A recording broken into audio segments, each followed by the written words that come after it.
Romanos, capítulo 5. Tendo sido, pois, justificados pela fé, temos paz com Deus, por nosso Senhor Jesus Cristo, por meio de quem obtivemos acesso pela fé, a esta graça na qual agora estamos firmes, e nos gloriamos na esperança da glória de Deus.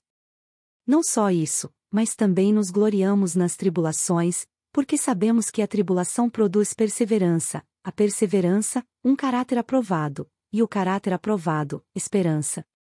E a esperança não nos decepciona, porque Deus derramou seu amor em nossos corações, por meio do Espírito Santo que Ele nos concedeu. De fato, no devido tempo, quando ainda éramos fracos, Cristo morreu pelos ímpios.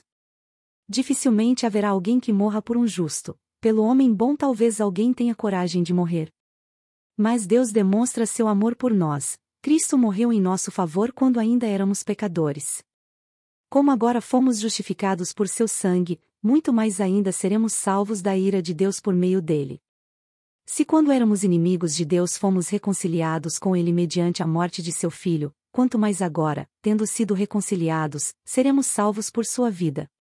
Não apenas isso, mas também nos gloriamos em Deus, por meio de nosso Senhor Jesus Cristo, mediante quem recebemos agora a reconciliação.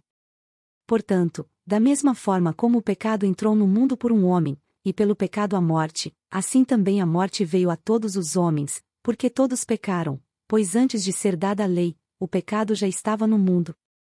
Mas o pecado não é levado em conta quando não existe lei.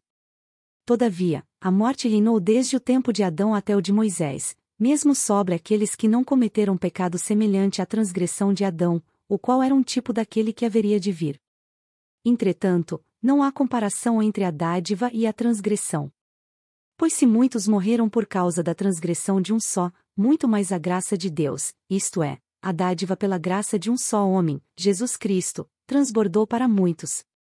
Não se pode comparar a dádiva de Deus com a consequência do pecado de um só homem. Por um pecado veio o julgamento que trouxe condenação, mas a dádiva decorreu de muitas transgressões e trouxe justificação. Se pela transgressão de um só, a morte reinou por meio dele, muito mais aqueles que recebem de Deus a imensa provisão da graça e a dádiva da justiça reinarão em vida por meio de um único homem, Jesus Cristo. Consequentemente, assim como uma só transgressão resultou na condenação de todos os homens, assim também um só ato de justiça resultou na justificação que traz vida a todos os homens. Logo, assim como por meio da desobediência de um só homem muitos foram feitos pecadores, assim também, por meio da obediência de um único homem muitos serão feitos justos.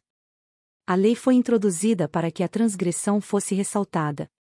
Mas onde aumentou o pecado, transbordou a graça, a fim de que, assim como o pecado reinou na morte, também a graça reine pela justiça para conceder vida eterna, mediante Jesus Cristo, nosso Senhor.